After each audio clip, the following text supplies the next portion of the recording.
আসসালামু আলাইকুম সবাইকে, আমি তাসিন। ওয়েলকাম টু গাড়ি গল্প। আজকের ভিডিওতে আমি আপনাদের দেখাবো আর কি, দেখাবো বলতে আমি আমার বাবাকে নিয়ে এই প্রথম কৃষি মার্কেট আসছি, কৃষি বাজার। নিজে গাড়ি চালাই। সো আব্বু আমার পর বিশ্বাস করা শুরু করছে যে আমি গাড়ি চালাইতে পারি। এটা আমার জন্য একটা প্রাউড মুমেন্ট। আমি গাড়ি চালাই আসছি একা একা, আব্বুকে নিয়ে যাবো আবার গাড়ি চালাই একা একা। সো দেখতে থাকেন ভিডিওটা, আমি আপনাদেরকে বাসায় নিয়ে যাবো, আবার আব্বু আসবে, আব্বুকে সহ ভিডিও শ্যুট করবো। দেখি কেমনভাবে নিয়ে যায়, আব্বু কি বলে আমার ড্রাইভিং নিয়ে, আপনারাও শুনেন। ওই আসলে চরম গরম পড়ছে, যেই রোদের তাপ। এখানে জাস্ট এসিটা বন্ধ করে মনে হয় 15 মিনিট মতন বসছি, 15 মিনিটেই যে অবস্থা দেখতেছেন, শরীর পুরা ঘামে, অবস্থা একদম টাইট, মানে খারাপ হয়ে গেছে, বুঝছেন। সো দেখি একটু এসিটা ছাড়বো, ভাবছিলাম ছাড়বো না, দেখি ছাড়ি। গাড়িতে তেল নাই, আপনাদের দেখায়, দাঁড়ান। 2 দাগ তেল আছে। সো 2 দাগ তেল আছে, বেশি একটা তেল নাই। বাট যে গরম পড়ছে, ছাড়তেই হবে মনে হইতেছে এখন। তো আব্বু আসতে আসতে আমি আমার গাড়ি চালানোর একদম শুরুটা কীভাবে হয় আমি আপনাদেরকে ততক্ষণ সেই কথাটা বলি, শেয়ার করি আপনাদের সাথে। যে আমার গাড়ি চালানোটা আসলে শেখা হয়, এই গাড়িটা যখন আব্বু প্রথম প্রথম নেয়, তখন আমি আর আমার ভাই প্রথম গাড়ি আমাদের শখের বসে সামনে এই ড্রাইভিং সিটে, আমি সবসময় ড্রাইভিং সিটে এসে বসে থাকতাম। আর আমাদের যিনি ড্রাইভার ছিলেন রাজীব ভাই, উনি ধরেন গাড়ি বসে করতেছে, গাড়ি দিতেছে, আমি গাড়ির ভিতরে এখানে বসে আছি। উনি আমাকে বলতেছে, এই তুমি কোনো গিয়ার নব ধরবা না, এক্সেলেটার চাপবা না। আমি বসে আসছি, স্টিয়ারিং একটু নাড়াইতেছি, মজা করতেছি। সো এরকম মজা ফান করতে করতে গাড়ি চালানোটা আসলে তার কাছ থেকে আমার শেখা। মজা করতে করতে করতে করতে মানে ধরেন গাড়ির প্রতি একটা প্রকার অ্যাডিক্টেড হয়ে গেছিলাম। এমন পরিমাণ অ্যাডিক্টেড, ধরেন গাড়ি বসে করছি 5-6 ঘন্টা ধরে ভাই। এমনও মানে রেগুলার টাইম গেছে যে গাড়ি বসে করতে গেলে মানে পুরা ধরেন 5-6 ঘন্টা একদম ভালো করে ধুমু। আমার ধরেন রাজীব ভাই গাড়ি দিত, রাজীব ভাই ভালো করে দিত, বাট ওই যে থাকে না নিজেদের গাড়ি একটা মানে শখ থাকে না, নিজের শখের জিনিস আসলে আপনি যেভাবে চাবেন সেভাবে তার সবাই করতে পারবেন। আপনি নিজে যেভাবে করবেন, হয়তো সেই জিনিসটা ভালো করছে, বাট আপনি নিজের হাতে না করলে শান্তি পাইতেছেন না।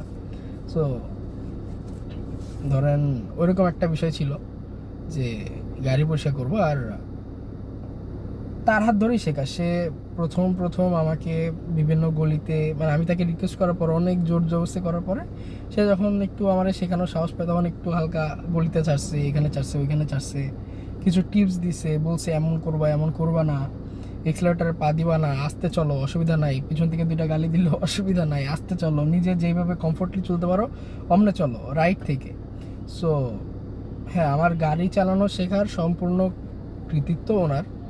এবং আমি এই যে আমাদের ঈদে, গত এই রোজার ঈদে আমরা সবাই দেশে বাসায় গেছিলাম, দেশের বাড়ি ঝিনাইদহ চুয়াডাঙ্গা গেছিলাম। সো ওইখানে চুয়াডাঙ্গা ঝিনাইদহ হাইওয়েতেও আমি চালাইছি। আমি এবার দেশের বাড়ি গিয়ে না হইলেও 80 থেকে 150 কিলো চালাইছি, 100 কিলো চালাইছি, 100 কিলো চালাইছি মাস্ট বি। সো হাইওয়েতে চালাইছি, সিটির ভেতরে চালাইছি। ঈদের দিন নামাজ পড়ে দাদার কবর জিয়ারতে গেছি, গাড়ি চালাই, সবাইকে নিয়ে গেছি। সো মানে আমার পরিবার আমার পর মোটামুটি একটা ভরসা পায় এখন যে আমি গাড়ি চালাতে পারি। আমার বয়স যখন 16, তখন থেকে আমি গাড়ি চালানো শিখতেছি। আমার এই চ্যানেলটার আগেও একটা চ্যানেলে আমি ভিডিও ছাড়তাম এর আগে, বিডি কারবয় তাসিন নামে সার্চ দিলে হয়তো বা আপনারা পাবেন। ওই চ্যানেলটা কিছু কারণে আমি আর কন্টিনিউ করতে পারিনি, পরে এই চ্যানেলটা করলাম অনেকদিন পরে। এটাই আমার গল্প। মানে মজা আসলেই। আপনারা যারা বলেন গাড়ি চালানো কঠিন, আমি বলবো ভাইয়া আপনারা একবার ট্রাই করে দেখেন। গাড়ি চালানো খুবই সহজ, যদি আপনার একটু ইচ্ছা থাকে, আপনি যদি একটু লাইক মানে কি বলবো, ভাবতে চলে আসছে। তো বানালা দিয়ে দিচ্ছি। কি বললো বানালা? হ্যাঁ বলো, আপনি দিয়ে দিবেন, ঠিক আছে দেন। সাবধান, হর্ন দাও।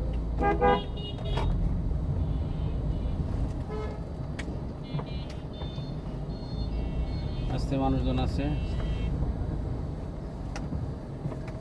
যে দিদি আসলো দিদি বেরিয়ে যাও।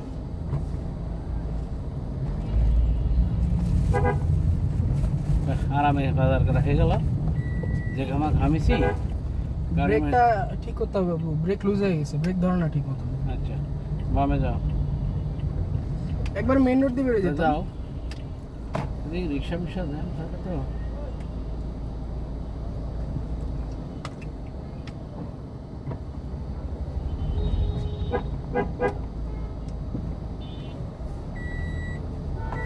বেল্ট তুমি ইয়ে সিট বেল্ট মারো নাই? খেয়াল না হয়েছে পানালার জন্য বেরোচ্ছে। সিট বেল্ট মারো আগে, মাথা খাটি খাটি চালাও। আচ্ছা আব্বু, হ্যাঁ, তুমি বলো যে তুমি কবে থেকে সাহস পেলে আমার হাতে গাড়ি দেওয়ার, এই কথা উত্তর দাও। যেদিন তুমি মায়ের খেয়েছো ওই দিন থেকে। ওই দিন থেকে সাহস পেয়েছো গাড়ি আমার হাতে দেওয়ার? হুম, কেন? মায়ের খেয়েছো, একটা শিক্ষা খেয়েছে, তুমি আরো সচেতন, তুমি বুঝতে পেরেছো বাস্তবতা। না শিখলে তো সাকসেস আসে না, বুঝো না? ফেল না করলে সাকসেস হয় না।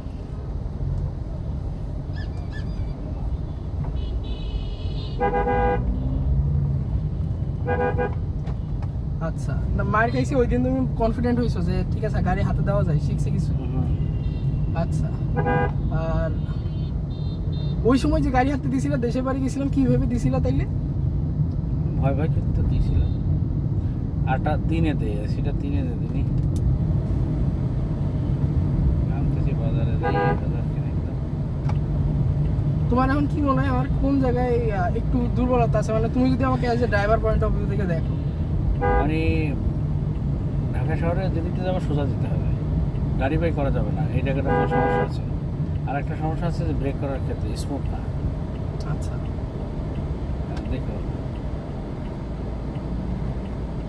না, এখন এটা স্মুথ হয়েছে। এই এখন গাড়ি গরম হয়েছে না? গাড়ি গরম এখন? এখন ধরো গাড়ির ব্রেক গরম, ইঞ্জিন গরম, সব ঠিকঠাক কাজ করে। সব ঠিকঠাক আছে। এখন আমার হাতে কন্ট্রোলটা একটু বেটার, বুঝছো? হুম। আর ওই সময় নতুন গাড়ি না পা দেখতেছিল যে হুটার একটু এক্সিলেটার দিতেছি আর ধুম করে একটু ব্রেক, জিনিসটা তোমার কাছে মনে হচ্ছে কন্ট্রোলে নাই খুব একটা ভালো, এর জন্য। এখন তোমার গাড়ি মানে স্মুথ? এখন তো আমার কাছে বেটার। এখনো ধরো ড্রাইভিং লাইসেন্সটা পাইলে হুম। একটু ভিতরে ভয়টা কেটে যাবে। কনফিডেন্স বেশি থাকবে যে লাইসেন্স যদি ধরো মায়েরও দিই একটা কথার কথা লেগে যায় কখনো, তাইলে এতটুকু মানে আশ্বাস থাকবে গাড়ি রাস্তায় নামানোর সময় যে আমি তো ড্রাইভিং লাইসেন্স প্রাপ্ত ড্রাইভার। তো অবশ্যই একটা যোগ্যতা দেখেই এটা দিছি, একেবারে নাকাম্মা থাকলে তার ওটা পাওয়া যাবে না। এই যে সুন্দরভাবে গেলাম বাজারে, তাহলে এখন গাড়িটাও গরম হইলো, তাই না? হুম। এতে কি হয়, গাড়িটা 2-3 দিন ঠিক থাকে। আস্তে যাও, আস্তে যাও।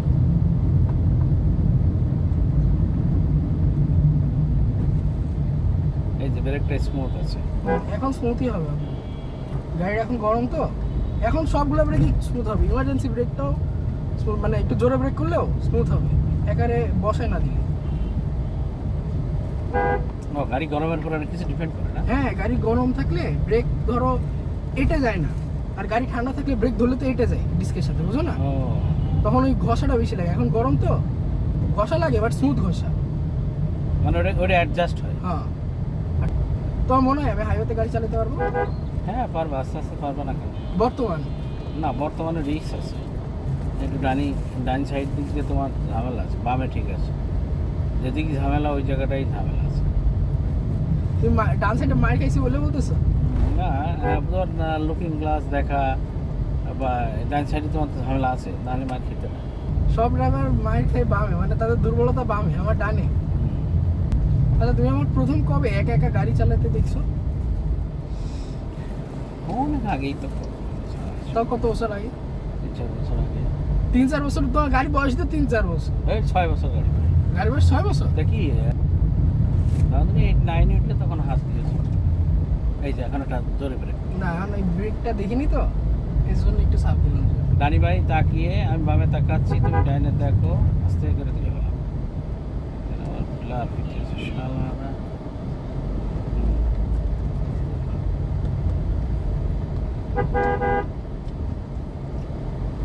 ডাইনে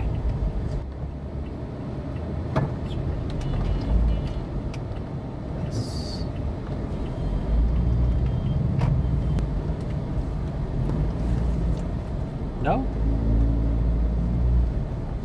যে তেল কম তো গাড়ি উঠতে কষ্ট হচ্ছে। যাও। তুমি নিয়ে যাও বাজারটা নিয়ে।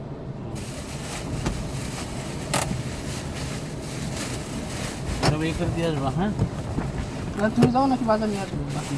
হ্যাঁ না আমার চেহারাই দেখা যায় না ভিডিওতে, আল্লাহ।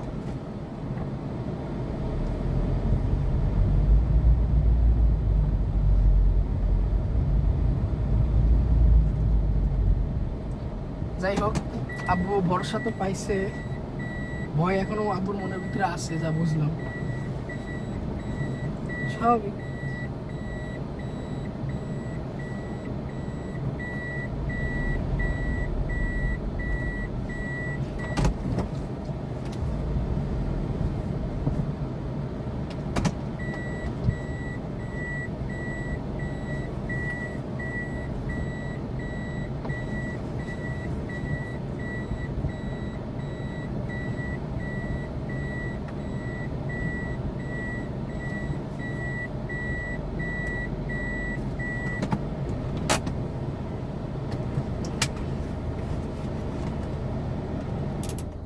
Thank you for watching. আজকের ভিডিও এখানেই শেষ। Tata, bye by.